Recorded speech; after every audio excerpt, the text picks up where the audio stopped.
Halo pemirsa, apa kabar Anda hari ini? Senang sekali saya Intan Aulia dapat kembali menjumpai Anda di dalam program Dialog Khusus. Nah, seperti biasa, dalam program ini saya akan berikan banyak sekali informasi dan juga wawasan untuk Anda semua. Kali ini saya kedatangan tamu yang sangat spesial, yaitu dari KPU Kota Kediri. Di mana pada hari ini kita akan bahas tentunya mengenai persiapan untuk pemilu 2019 yang akan diselenggarakan pada tanggal 17 April mendatang. Seperti kita ketahui bersama pemirsa bahwasanya pemilu 2019 ini berbeda dengan pemilu sebelumnya, di mana untuk pertama kalinya pemilihan legislatif dan juga pemilihan presiden, wakil presiden diselenggarakan secara serentak. Begitu ya Ibu ya. Baik, sebelum kita bahas materi pada hari ini, saya perkenalkan dulu narasumber yang sudah menemani saya pada hari ini. Ada Ibu Pusporini. Selamat. Apa kabar Ibu Pusporini? Alhamdulillah baik-baik. Kita sebelumnya udah pernah ketemu ya Ibu Puspo, tambah cantik. Iya benar sekali. Di sebelah Ibu Pusporini, pemirsa, ada Bapak Mamnun. Beliau ini merupakan Divisi Hukum KPU Kota Kediri. Apa kabar Pak Mamnun? Alhamdulillah baik, sehat. Baik, nah pemirsa, selain ada Ibu Pusporini yang dari Divisi Teknis Penyelenggaraan KPU Kota Kediri, ada Bapak Mamnun dari Divisi Hukum KPU Kota Kediri. Mengenai yang saya sampaikan di awal tadi Pak Mamnun, bahwasanya pemilu 2019 berbeda dengan pemilu sebelumnya. Mungkin bisa dijelaskan lebih rinci, lebih luas lagi untuk pemirsa JTV maupun masyarakat secara umum. Ya, terima kasih Mbak Intan, para pemirsa JTV di mana saja berada. Pada kesempatan kali ini, syukur Alhamdulillah kita bisa berjumpa dengan pemirsa JTV dalam rangka sosialisasi pemilu 2019. Kita tahu bahwa saat ini kita mendekati masa-masa krusial ya. Karena kurang dari 30 hari lagi kita akan menghelat satu pesta demokrasi di Indonesia, yaitu pemilu raya namanya ya, pemilu 2019. Ada yang cukup berbeda dengan pemilu 2014 yang itu semua insya Allah masyarakat sudah tahu bahwa pemilu 2019 ini adalah menyerentakkan antara pemilu pilpres dengan pemilu legislatif. 2014 pemilu dilaksanakan pertama untuk memilih anggota DPR, DPD, DPRD provinsi dan DPRD kabupaten kota. Sementara pemilu tahun ini adalah menggabungkan ya, menyerentakkan antara pemilu presiden dan wakil presiden bersama dengan pemilu legislatif. Tentu bagi kami penyelenggara ini merupakan sebuah tantangan dari sisi teknis penyelenggaraannya, dari sisi regulasinya, kemudian dari sisi bagaimana kemudian masyarakat betul-betul memahami proses pemilu dengan benar. Nah, itu yang paling penting. Iya, maka dari itu kita KPU RI sampai seluruh jajarannya, pertama tentu kita berkomitmen untuk melaksanakan tugas besar ini dengan baik. Tahapan demi tahapan sejak mulai 2017 sudah kita lalui, mulai dari verifikasi partai politik yang pada waktu itu akhirnya kita tetapkan sebagai peserta pemilu, kemudian ada peserta pemilu presiden dan wakil presiden, kemudian ada juga peserta pemilu perseorangan atau DPD. Karena itu saat ini kita masih dalam proses kampanye, masih tetap. Kemudian yang paling krusial adalah hari ini kita masih sangat disibukkan dengan persiapan logistik pemilu. Ya, logistik pemilu. Kemudian pada saat yang sama kita juga melayani terkait dengan pemilih.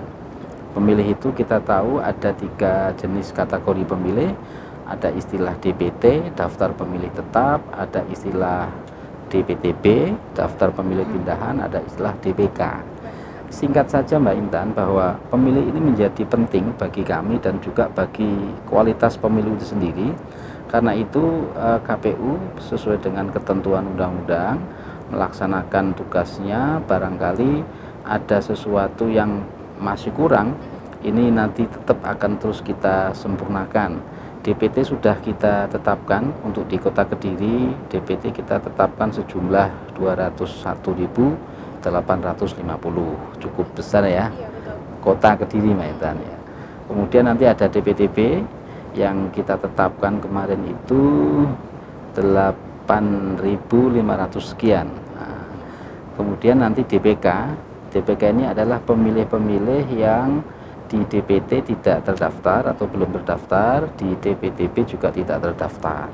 Nah, karena itu 3 jenis pemilih ini menjadi ukuran peserta pemilu atau pemilih-pemilih nanti yang akan menggunakan hak pilihnya di tanggal 17 April 2019. Karena kami melihat tantangannya luar biasa, maka yang paling penting bagi kami adalah bagaimana masyarakat itu benar-benar memahami proses dan prosedur pemilihan itu sendiri. Masyarakat nanti akan kita kasih 5 surat suara. Ya, jadi ada surat suara presiden dan wakil presiden, kemudian ada surat suara DPR RI, kemudian ada surat suara DPD, ada surat suara provinsi, dan yang kelima surat suara DPRD kabupaten kota untuk kita kota Kediri ya. Nanti secara teknis akan dijelaskan oleh Bu Puspo bagaimana bentuk surat suaranya, warna-warninya dan sebagainya, sampai kepada bagaimana sih kita nyoblos yang benar sehingga surat suara itu bahasa Jawanya tidak muspro ya, Dikatakan sah begitu. sah, dan akhirnya apa yang diinginkan masyarakat terkait dengan suksesi 2019 ini benar-benar terwujud dengan secara baik. Karena itu tentu KPU Kota Kediri mohon restu kepada seluruh masyarakat agar jalannya proses demokrasi ini berjalan dengan sebaik-baiknya. Nah, yang selanjutnya Mbak Intan, ini kita sampaikan sampai dengan detik ini KPU Kota Kediri terus melakukan kegiatan sosialisasi secara masif, terstruktur ya. Secara masif artinya seluruh lapisan masyarakat akan kita sentuh dengan kegiatan sosialisasi. Kita punya relawan demokrasi. Relawan demokrasi ini kita bagi ke dalam 11 segmen ya. Ada segmen pemuda, pemula, orang-orang tua, komunitas-komunitas. Kita masuki dari RT ke RT, dari RW ke RW. Jadi ada secara komunitas merata pengajian, di Kota Kediri ya, merata. Pak ya? Oke. Bahkan kita masuk ke gereja, kita masuk ke pengajian-pengajian, ke musola, ke masjid dan sebagainya. Kalau sosialisasi tidak masalah.